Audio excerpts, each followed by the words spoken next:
E aí pessoal, tudo bem? Mais um vídeo da TV Coyote no ar, e o presidente da República Jair Bolsonaro acabou de confirmar a indicação de Marcelo Queiroga como novo ministro da Saúde. Ele deve substituir o atual Eduardo Pazuello ao longo dessa semana, num processo de transição bastante amigável. E aqui a gente vai conhecer melhor sobre o novo ministro, iniciando pela formação. Depois falaremos a respeito das posições dele ligadas à pandemia. Depois a respeito das posições ligadas à política. E isso é relevante sim, a gente vai entender. E por fim farei outros comentários a respeito do novo ocupante deste cargo extremamente rotativo. Ele é o quarto desde o início dessa crise toda.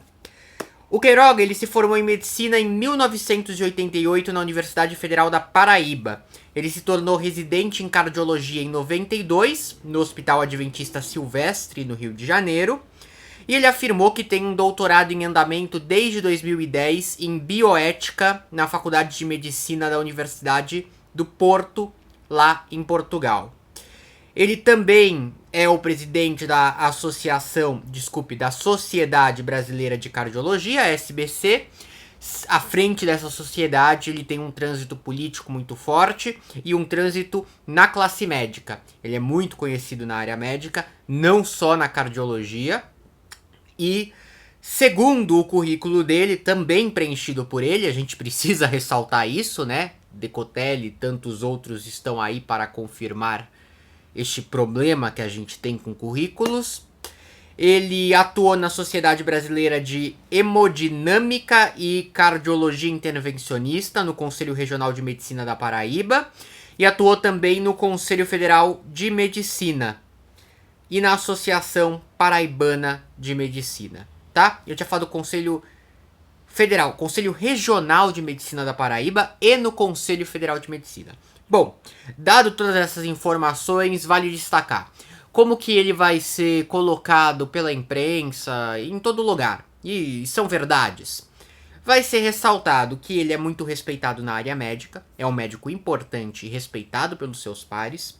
Vai ser colocado que ele tem um bom trânsito político, não necessariamente se envolvendo diretamente com governos ou com gestão. O Taik tinha experiência de gestão, ele aparentemente não tem. Agora, um bom trânsito, um bom trato, um bom papo.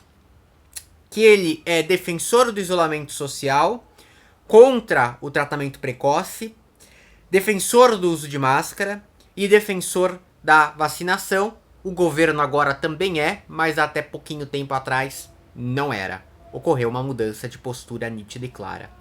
Notem, eu acabei de trazer 3 coisas pelas quais ele vai ser elencado. Essas 6 coisas servem para o Nelson Tait. Mesma situação.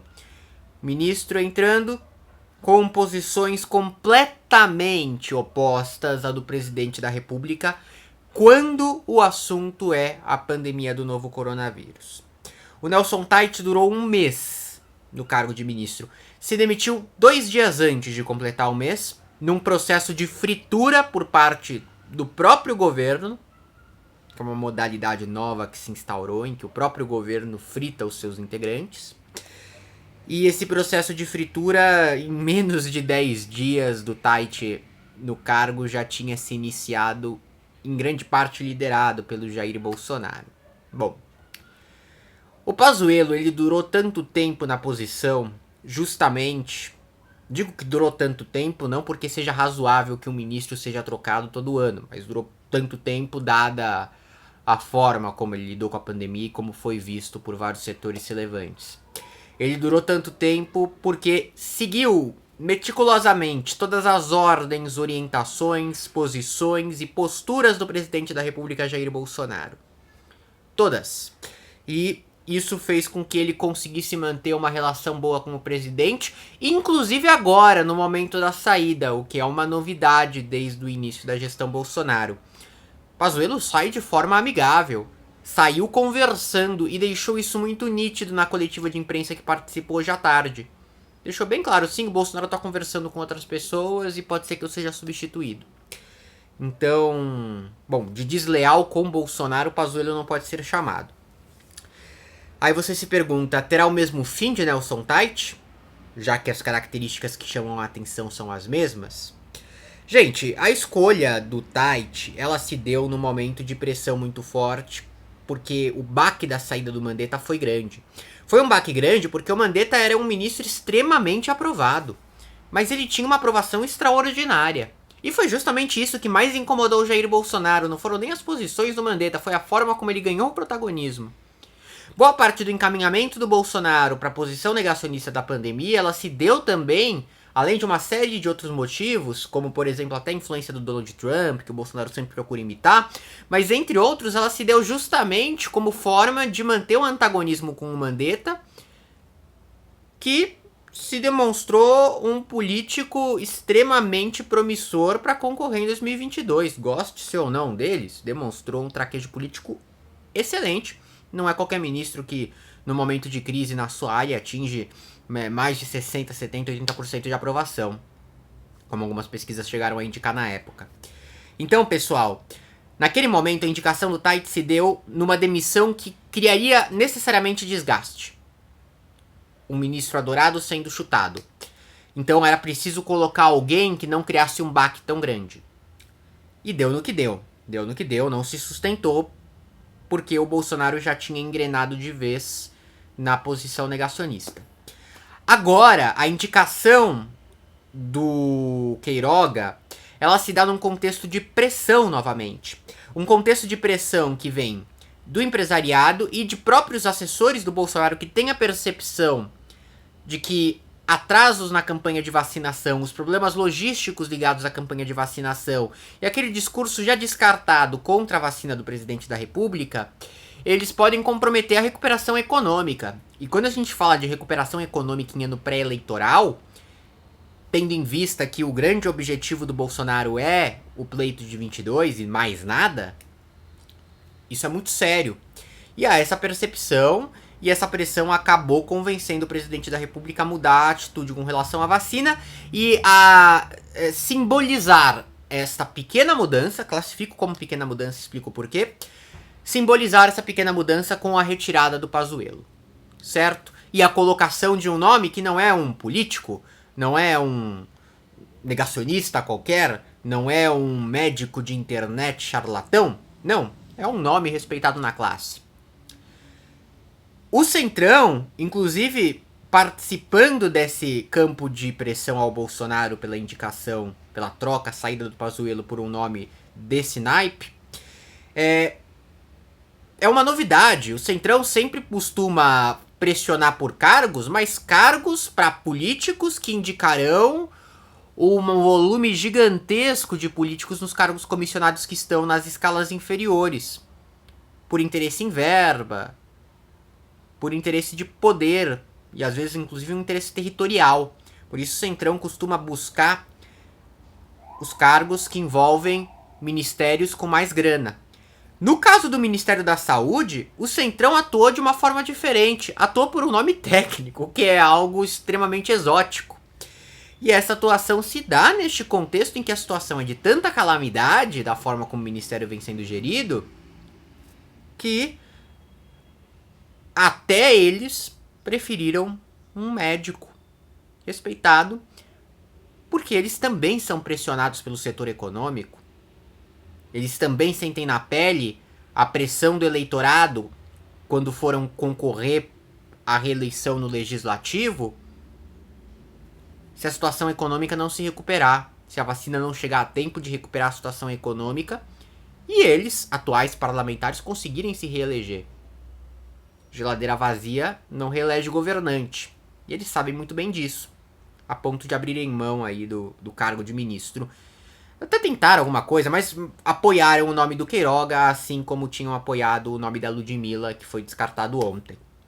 Gente, mecanismo de pressão muito parecido com o que a gente teve para o Tait ser indicado, mas um contexto novo. Um contexto em que o que resta para o Ministério é a campanha de vacinação. Um contexto em que já é perceptível e claro que não vai haver uma defesa de um lockdown nacional ou de medidas de isolamento por parte do Ministério. Isso já não vai acontecer, mesmo com o Queiroga no cargo. Como que ele vai falar sobre isso? Vai falar que isso é papel dos governadores, que defende os cuidados. Vai até defender o uso de máscara. Até o Pazuello defendia, apesar de não usar frequentemente. Então, o contexto é outro. É um contexto em que tudo está na vacina. E com relação à vacina, a postura do Bolsonaro já mudou. E já era esperado que mudasse. Já era bem esperado que mudasse. Então, o estrago também já tá feito, porque muda tarde e aí você tem todo o engavetamento, não compramos vacina o suficiente e já era pra campanha até andando muito mais rápido. Bom, fato é que eu duvido que ele seja demitido, eu acho que ele vai persistir bastante no cargo, apesar de perfil idêntico a Tait. O que muda é o contexto. Um contexto. O Tait cai no momento em que defende isolamento social, é obrigado a fazer isso, no momento em que a pandemia tinha acabado de começar, né? O Mandetta saiu do governo lá no comecinho. O Tait teve que tomar uma posição sobre cloroquina e tratamento precoce. O Queiroga não vai precisar tomar essa posição, por mais que o Bolsonaro defenda a cloroquina e tratamento precoce, que não existe, né? Que é um falso tratamento. O Bolsonaro, o Queiroga não vai ter que se preocupar em defender, porque o foco está todo na imunização. O papel ele vai ser cobrado pela imunização, onde há convergência agora. Gente, e posição política, né? Falei que ia falar das posições políticas do Queiroga. Bom, tem Twitter verificado, dá pra saber que é dele de verdade e tudo mais. É bolsonarista, ao que tudo indica, vocês estão vendo aí na tela, né? Em julho de 2019 ele publicou uma foto do Bolsonaro conversando no Congresso com o então deputado Enéas Carneiro, né? Ele definiu como um registro histórico do encontro de dois grandes brasileiros. Em setembro de 2020 ele respondeu uma publicação do Flávio Bolsonaro, senador e filho do presidente, dizendo, né?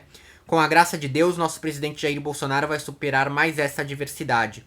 O Flávio tinha publicado um boletim médico após o Jair ter tido a retirada de um cálculo de bexiga, certo? Aí você se pergunta, assim como o Tait, né? Por que o Tait aceitou o cargo? Porque tantos aceitam, mesmo sabendo a forma como o governo opera com os seus próprios aliados. O Tait é óbvio que se arrependeu, diz que não, mas, bom. Talvez aqui esteja a explicação. Não esperem um novo governo, tá? Eu bati essa tecla 15 vezes essa semana. O discurso de Lula não mudou nada. Publiquei ontem um vídeo e vou recomendar pela 10ª vez. Efeito Lula é uma farsa. Bolsonaro, paz e amor. Comentei ano passado, numa outra mudança de postura do Bolsonaro. Mudanças pontuais são feitas. Ok, você menos chato pra indicar cargo pro Centrão. Mudou a forma como se conversa com o parlamentar? Não mudou quase nada. Vou mudar, vou defender a vacina. Isso era o caminho natural? Ou vocês acham que o mundo inteiro ia eliminar a pandemia com a imunização e ia ficar o Brasil como uma ilha isolada de vírus? Pior é que isso vai acontecer, né? Pelo que tudo indica. Mas vai acontecer por um prazo menor.